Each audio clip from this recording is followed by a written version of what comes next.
Now, we know that we're just pretty close to an election. Now, let me tell you something. When you vote for a president, you aren't just voting for that candidate. You're also voting for his or her vice president. That person is one heartbeat away from the presidency. So it matters who's in the bullpen. So voting for Donald Trump or Kamala Harris is also voting for either J.D. Vance or Tim Walz. Hopefully, you've had some opportunities to observe both of these candidates, and you get an idea of what they believe, what they've done in their lives, and whether you feel they could and would lead this nation through some tough times if called upon. Now, I was once the lieutenant governor of Arkansas before I was governor. It's a lot like being vice president. The lieutenant governor who served with me during my tenure as governor was Win Rockefeller, who was a great guy. And yes, he was from that Rockefeller family. But he was also a very humble and caring public servant. I honestly believe he would have followed me as governor, but he was diagnosed with cancer in the middle of his campaign and had to drop out of the race. Sadly, he died the same year. It was a great loss for the state and, frankly, for me personally. But Win, I thought, had the best description of the role of lieutenant governor, and frankly, it applies to the vice presidency. He would say that being lieutenant governor is like being a spare tire. You're supposed to be out of the way, kept in the dark, but stay all pumped up just in the case of an emergency. Pretty good description. John Nance Garner, who was vice president during the presidency of Franklin Roosevelt, famously said that the vice presidency wasn't worth a bucket of warm spit. Well, actually, he used a different term than spit, but his original language wasn't appropriate for public consumption back then, or for that matter, not appropriate for a family audience today either. But when you vote for a president, you're voting for far more than just the president and even the vice president. You're also voting for the 15 cabinet secretaries that the president will appoint to lead the executive branch agencies of the federal government. From the State Department, Defense Department, Treasury, Homeland Security, Health and Human Services, Agriculture, Education, Energy, Veterans Affairs, Transportation, Labor, as well as the Attorney General who will run the Justice Department. And beyond that, the president will hire around 7,000 other federal employees who will implement his or her policies. Oh, and there will be over 200 ambassadors that the president will appoint who will carry out the president's foreign policy as they represent us as the official U.S. representatives to all the nations of the world. So you're just not electing one person or even two people. By voting for a president, you're voting on thousands of people that he or she, God help us, you're voting for thousands of people who will be put in place to run the day-to-day operations of the federal government. In many ways, please know, they will have way more impact on your daily life than the president will. And this is why you need to think beyond what you like or don't like about the candidate for president, because they're going to delegate most of their power to people whose names you will never know, but whose actions you certainly will feel. So what kind of people will your candidate delegate their power to? And will they represent the values and policies that you believe will be the best for you and your family?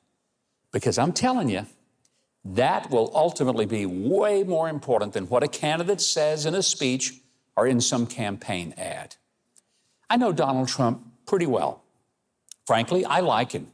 And I agree with him on his policies for lower taxes, less government regulation on businesses, strong pro-Israel policies, a secure border, protecting the First and Second Amendments, and exerting a strong presence in the world to cause our adversaries to fear us. I agree with an America First agenda. And while I wish he was even stronger on the issue of sanctity of life, I'll tell you he's 100 times stronger than his opponent and her running mate, who believe in no restrictions on abortion, even if it means an abortion up until the moment of birth. But it's also about who would be appointed and employed and what they would do with the power that would be granted to them. That makes my vote a whole lot easier to make. and I hope it helps yours as well.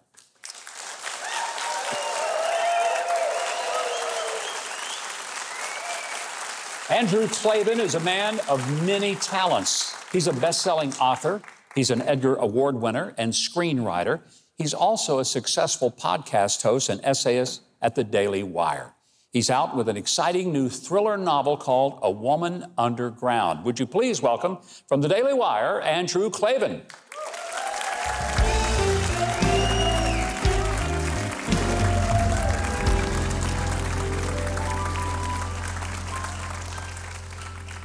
If there ever was a Renaissance man, Andrew, I think you might be that guy. I mean, screenwriter, you've done many films that have been produced that ended up being done by Clint Eastwood, Michael Douglas. I mean, some pretty big films that you did the screenplay for. Yeah, no, I've been very fortunate, and I was successful in Hollywood right up until the minute I opened my mouth on politics.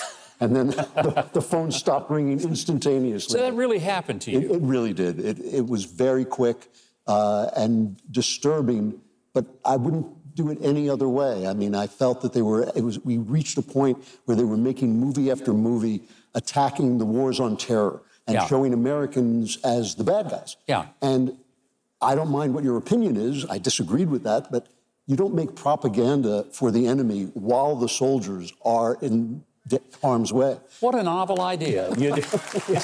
Well, God bless you for having the guts to do that, because a lot of people would just keep their mouths shut and keep getting the checks. Yeah, no, I just thought they're actually human beings, my guys, my people being killed, losing a couple of jobs in Hollywood, or all the jobs in Hollywood, didn't mean very much at all, really. But even despite that, you've found other ways to be influential, obviously through the writing of a series of novels for which you've been winning awards.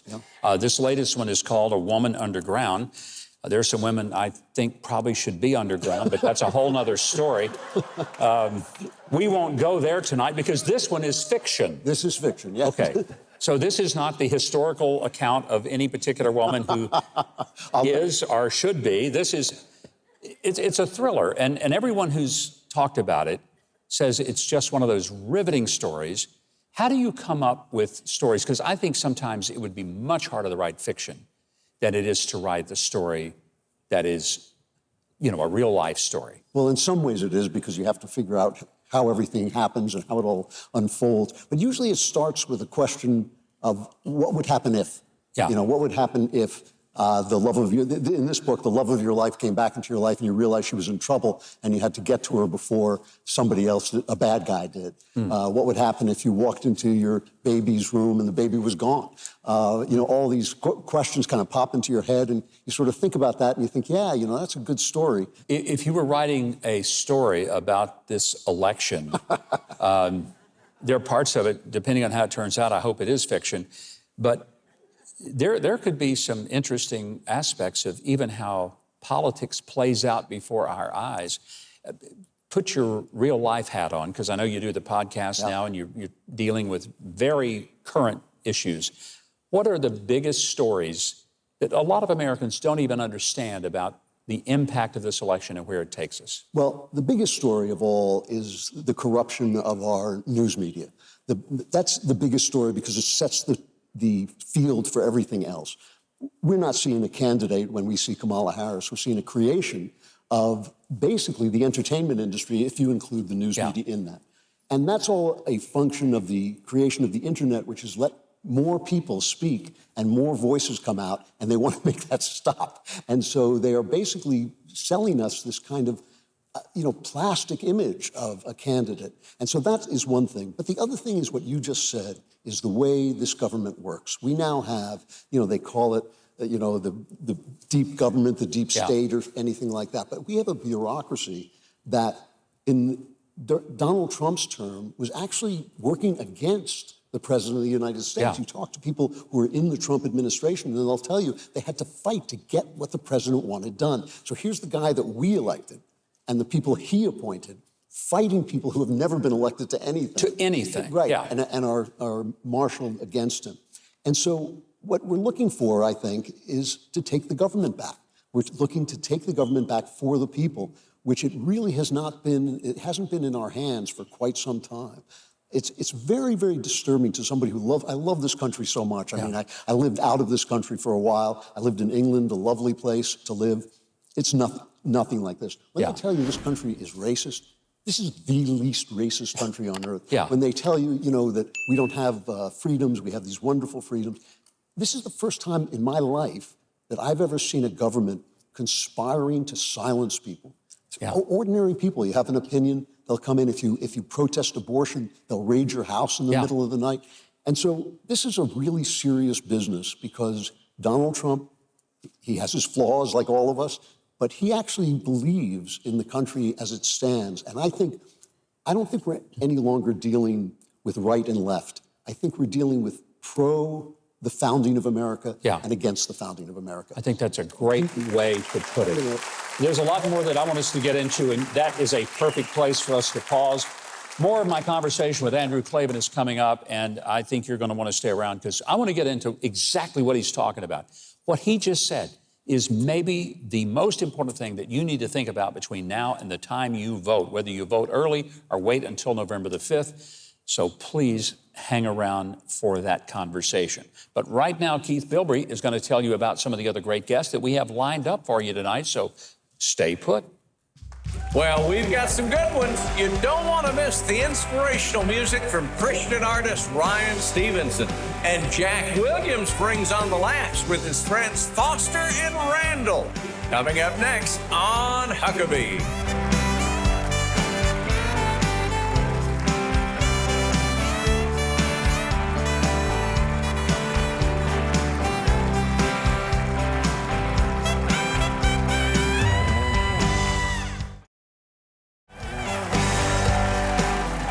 Go to MikeHuckabee.com and sign up for his free newsletter and follow @GovMikeHuckabee on X. We are back with Andrew Klavan of the Daily Wire. This is his book. It's called A Woman Underground, a phenomenal novel that he has just put out. Very pronounced screenwriter whose works have been turned into some of the major Hollywood movies. But we're talking today about what's happening in our country. And some of this, I wish it were fiction. What we just discussed before we went to the break was what's happening in a culture of the government. Some call it the uniparty, the deep state, but it's all about the bureaucracy. People whose attitude is, I was here before you came, I'll be here when you leave, and they honestly believe that they are not answerable to the people. Andrew, here's what maybe is the most disturbing thing of all. I hear people say, Donald Trump is a threat to democracy. But Donald Trump believes that if the people elect someone, it is the elected official in whom that power has been given. He delegates it, and that's what happens. And if you don't like it, 4 years later, you can change it. But you don't have a government, a free government, if people within the bowels of the federal bureaucracy say, you know what, we don't like what the president proposes. We're going to do it our way. That is the enemy.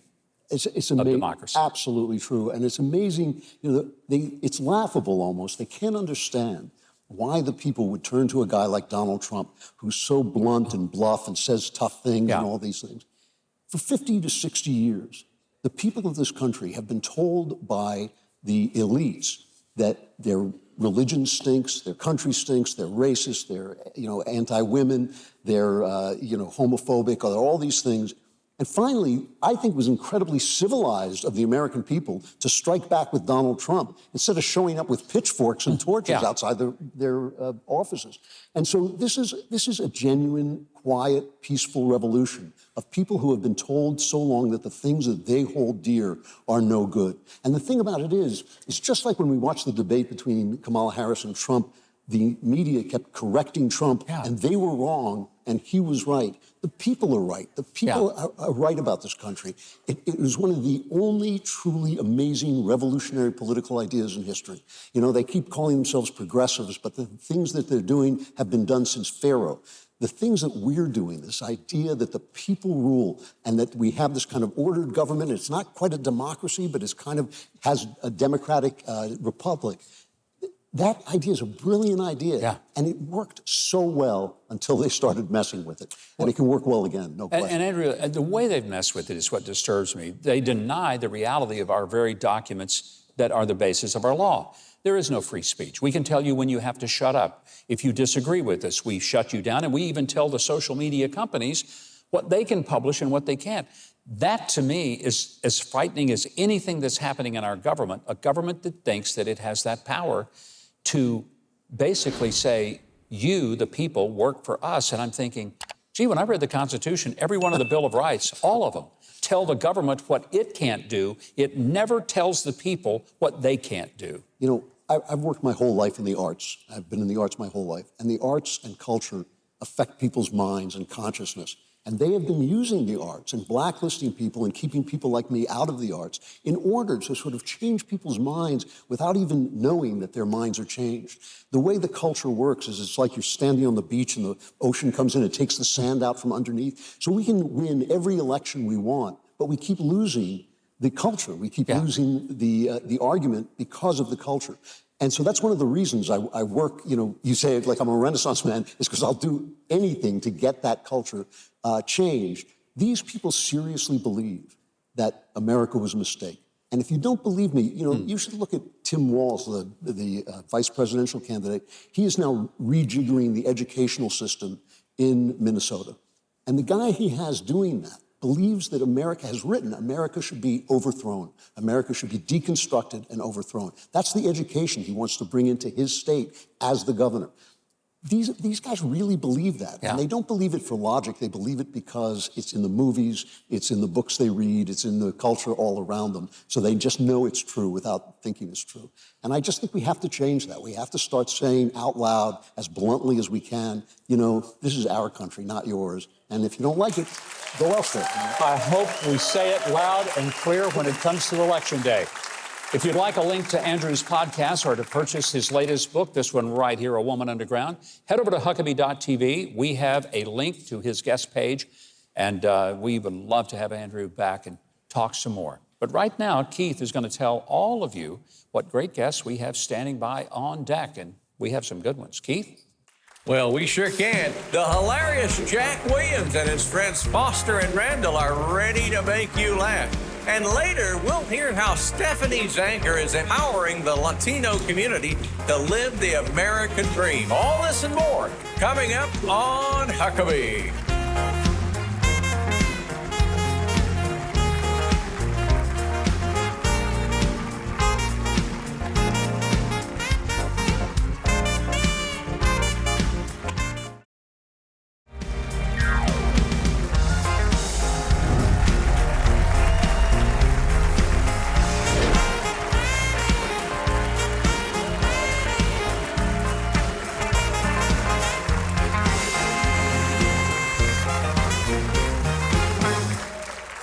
Man, I'm telling you, we almost just had a dance party going on here. Everybody was listening to the Bee Gees, Staying Alive from the movie Saturday Night Fever, and I thought, it's going to be Saturday Night Fever. I'm going to have to get up on this stage and give them my best John Travolta.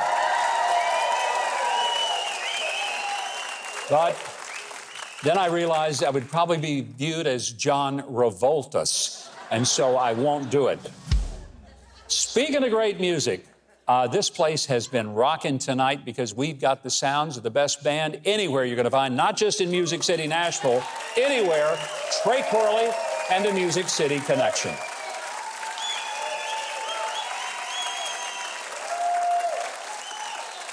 Jack Williams has been performing ever since his father passed down his own childhood ventriloquist dummy to him. He says that he's got more voices in his head than a conference call. One of those Zoom calls where there's so many faces on the screen, you have no idea who they are. His America's Got Talent audition won a standing ovation from both the crowd and the judges.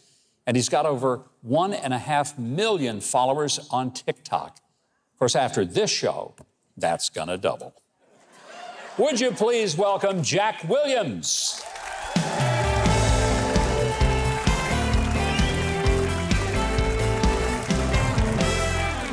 All righty. Thank you, guys. Thank you, guys. It is so great to be here. I have my buddy, the oil baron himself, Randall.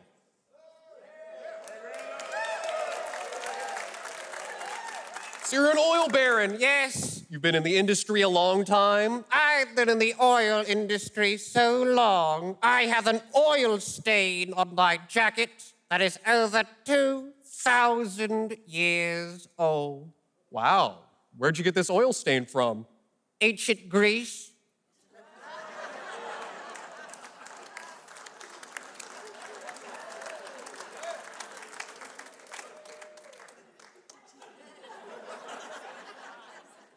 Randall, do you only produce natural gas? Yes, every time I eat a quesadilla at Taco Bell. Jack, you know what you get when you eat beans and onions? What do you get when you eat beans and onions, Randall? Tear gas. Alrighty, Randall. Do you have any hobbies? Yes, tying damsels to train tracks. How's that going? I'm still single. Not doing so well with the ladies, huh? No, Jack, I had an ex. You had an ex? Yes. Well, what happened with that? Well, she had an eye, just like me. She did? Yes. Well, what happened with her? Well, she was seeing someone else on the side. Oh.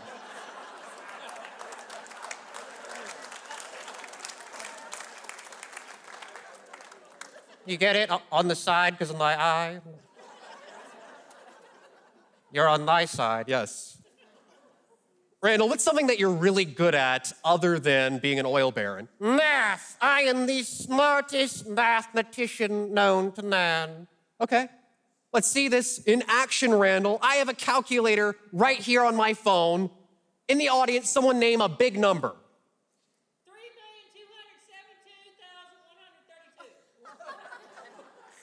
I'm just gonna say 3 million, okay? I'm not gonna remember all that. Another big number, not that big. 5 million. 500, okay, here we go. It's kind of easy, but let's see, 3 million times 500. Randall, what is the answer? That is so easy, Jack. It is clearly 7. Randall, that's not the answer. This is the answer, Randall. Jack, how did I get that wrong? You were looking right at it.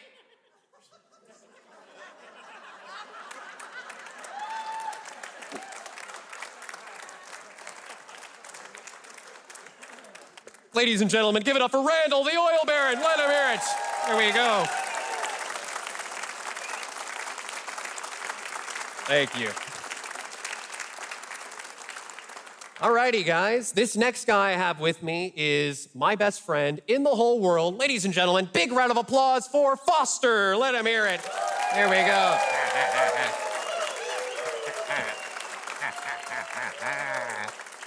They like me more than you. They like me more than you. Why do you say that, Foster? Because, Jack, I am a better ventriloquist than you. Okay, let's put it to the test then. Do you think you could say the longest word in the English dictionary without moving your mouth? What is it? It's pneumona, ultra, microscopic, silico, volcano, coniosis. You know what that word means? It's a lung disease from inhaling volcanic ash. Makes it hard to speak. It seems like if you had that condition, you'd want to have a shorter word. Instead of, I had this thing and it's called...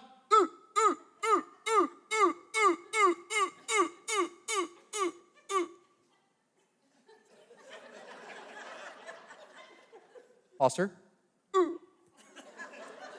Foster, say the word. Say it without moving your mouth. Okay, here we go. Pneumona ultra microscopic silico volcano coniosis. Thank you.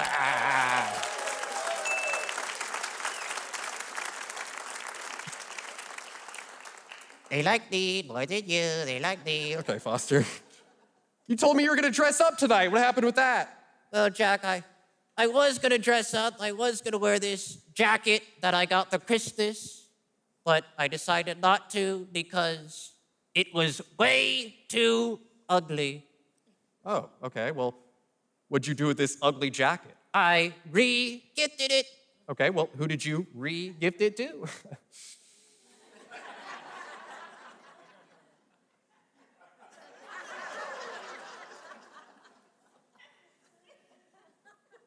Merry Christmas.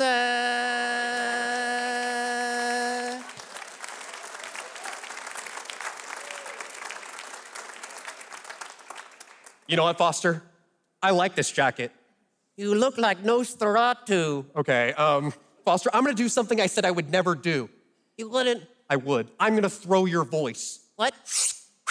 What?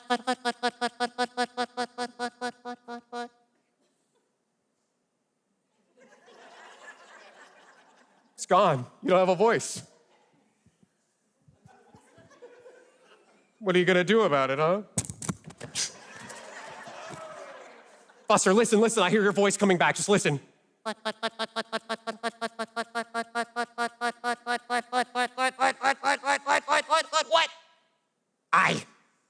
I have your voice, and that means I have your voice.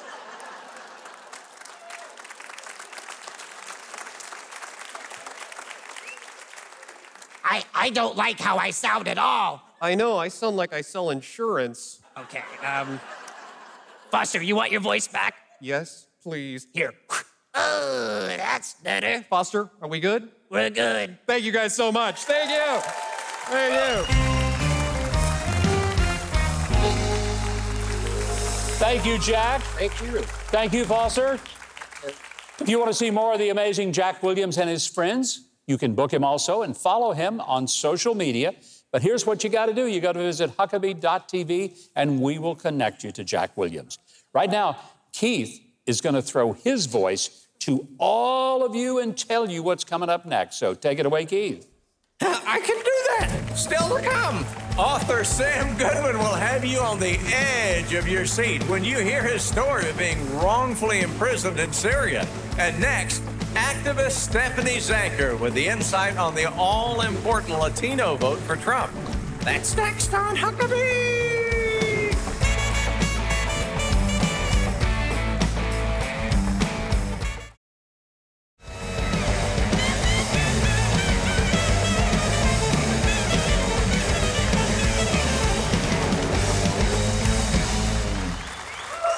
Wow. Welcome back. My next guest spent years as a heavy metal drummer, but now she works to empower the Latino community to achieve the American dream and to endear them to the conservative values that will make that possible. Would you please welcome the strategic director of the Libre Initiative in the state of Georgia, Stefanie Zaenker. Stefanie, welcome. You know, obviously, we're going to talk about elections, politics, in the Hispanic community, but before we get to that, so you were a drummer in a heavy metal band. I sure was. So how cool was that? It was awesome. I mean, I learned so much about the world and, so much about America, and I loved touring. And 18 years as a heavy metal drummer is 18 years. It's a very non-traditional Stephanie, you don't look old enough to have done anything for 18 years other than just be alive. I'm thinking, well, that's, I think for many of us, the idea of a touring musician would be just so much fun. I really enjoyed the lifestyle. I loved getting out into, different parts of America, talking to new people, and that always gave me energy. And then playing music every night is a dream, and I almost was able to turn that into a career, but I found my way into politics. So somehow I'm trying to figure out the spectrum from heavy metal drummer to being politically active in Libre Initiative, which is trying to encourage Hispanic and Latino people to go vote. So that's a big jump. How'd that happen? So I was living in the D.C. area, and a serendipitous offer from a friend to work on his colleague's Republican congressional campaign just kind of presented itself to me. And, she was a candidate who was young. She was Latina, so he thought that we would really hit it off. And, he was like, just meet her. And we did, and we hit it off, and I ended up being the Latino Coalition Director for that campaign and others, and was a jack of all trades, and I really got energized and enthused by the mission, and I was tired of just talking about all the things that I saw that was wrong with our country, and I was given an opportunity to actually do something about it, and here I am. Well, I'm glad you are, and there's something that's happening this year that is pretty amazing to a lot of folks who have lived through decades of politics. There is a big shift going on in the Hispanic community, people moving toward conservatism, republicanism, and specifically voting for Donald Trump. I mean, the numbers are double-digit increases. Why is that? Latinos are definitely moving to the right. I mean, for the last 4 election cycles, it's been a slow and steady bleed away from the Democrat Party. And the number one issue for Latinos is the economy, inflation, the high cost of living, and job security. So they're looking for candidates that are going to push policies that are going to help directly help their pocketbooks. And not only that, their values are traditionally conservative. Yeah. They value faith, family, freedom, community, and hard work. You know, I've found that the conservative social concerns of people in the Latino community are frankly more pronounced than they are in the Caucasian community. For example, sanctity of life is a big issue, marriage, the traditional values that we tend to think. And most people don't realize that those issues somehow have more prominence in the Latino community than they do in what may be the more traditional Caucasian neighborhoods. Latinos are traditionally a very religious people, especially, you know, Mexicans, Central Americans. I'm half Guatemalan. I was raised Catholic. And so, yeah, they value the sanctity of life. And family is one of the most important issues for Latinos. So they're going to naturally gravitate toward candidates that are espousing those values, the values that have made and will continue to make America the greatest country on earth. But Stefanie, I think some people just assume that all the people who are Latino are going to automatically say, oh, we want to vote for the Democrats because they believe in free, open borders and immigration. My experience in talking with people who came here made great sacrifices to be here and struggle to get their citizenship or their green card. They're not that happy about just the open border where people broke line. So explain to us that it may not be working as well for the Democrats as they think. Absolutely. Well, I think a lot of people assume that the Latino community is for illegal immigration and for open borders, but that couldn't be farther from the truth because, you know, now we're getting into 2nd, 3rd, 4th generations, and, you know, their parents, their grandparents came over here and immigrated the legal way. Yeah. And so they went through all those hoops and they went through the proper legal channels, and they don't want to see the open borders. They want strong border security and a clear and effective legal pathway to immigration. Now, you have to promise me that you're still playing music, right? You didn't just throw your drumsticks away and say never. Absolutely. Okay. Absolutely. I've got my drum set, I've got a practice space, and I regularly play music. Well, next time you come, we're going to throw you over there with Trey and the band and let you play a song with I would love that. And I heard that you play the bass, too. I do. So maybe you and I could have a little jam session. I think, you know, everybody knows that it's the bass player and the drummer that really set the stage. Exactly. The rhythm section. That's right. Everybody else, you know, they have some role, but it's not as important as the drummer and the bass. We'll do that the next time. So glad to have you. You can learn more about the wonderful work that the Libre Initiative is doing for the Latino community by going to Stefanie's guest page at Huckabee.tv. Keith, here's what I understand. Our next guest has a pretty incredible story to share. You want to tell us about it? Well, that's absolutely right. Sam Goodwin was wrongfully imprisoned in one of Syria's most notorious prisons with no hope of freedom. Stick around to hear his incredible story next on Huckabee.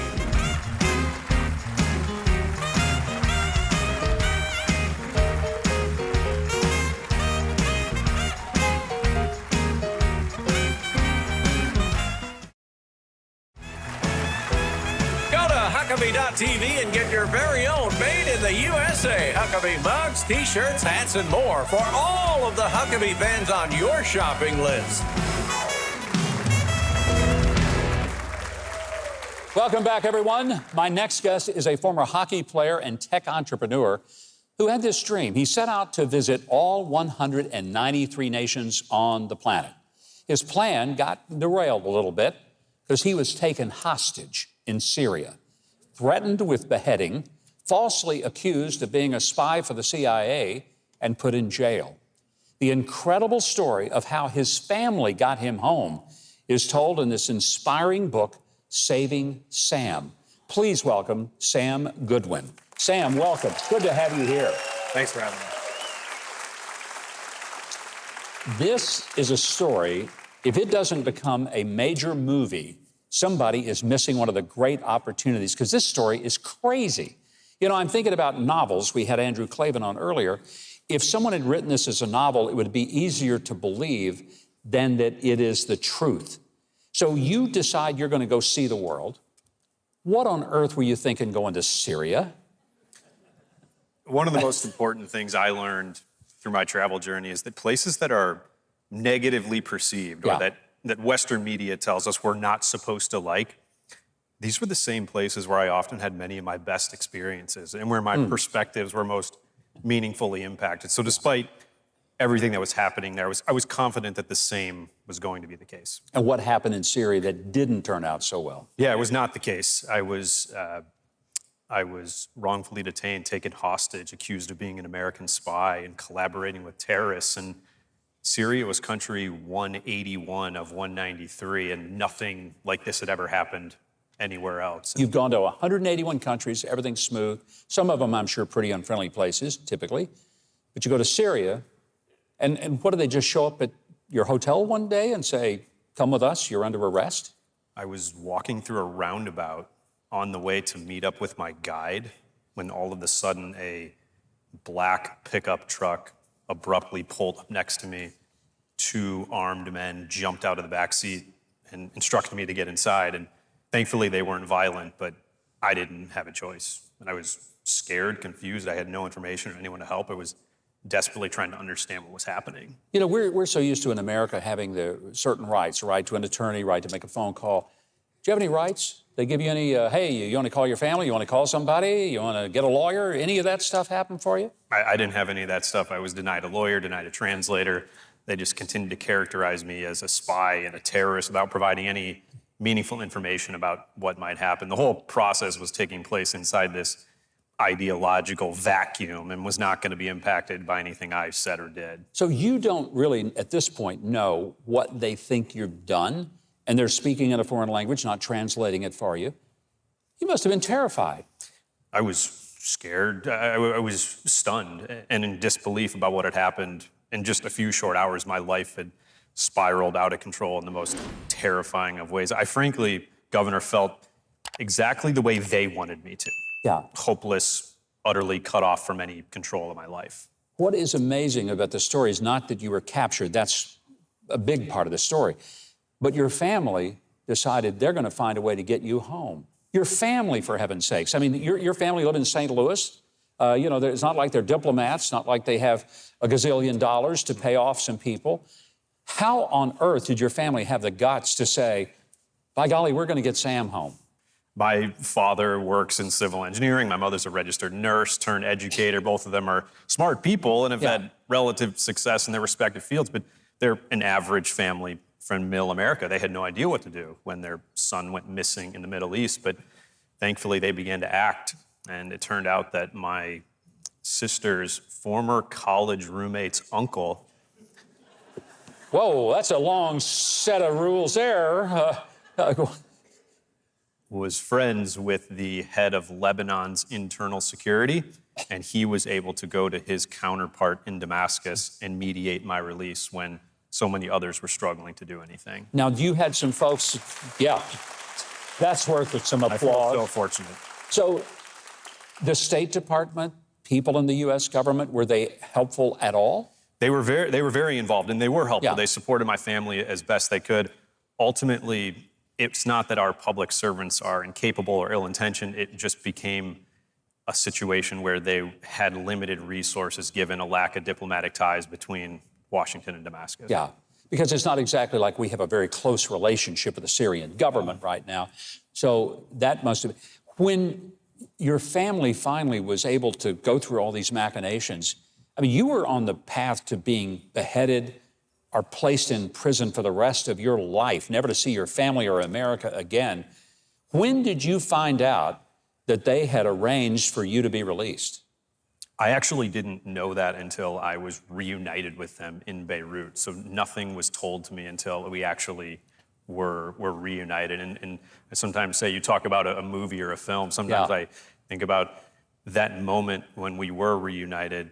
If this story were to ever be adapted for something on screen, nothing that happened in that moment would need to be dramatized. It could be played out exactly. We could just take the CCTV footage from Lebanon's internal security office and just play it on the screen, and it would be as dramatic as anything I've ever And watched. maybe we should do that. Your story has got to go to Hollywood. There's no way around this.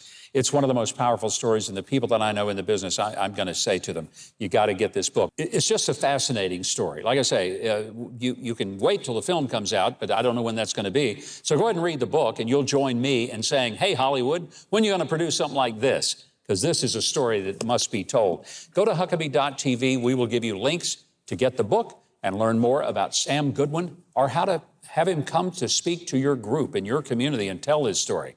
If you enjoyed this video, I hope you'll consider clicking the subscribe button below and the notification bell next to it so you don't miss any of our future videos when they go up online.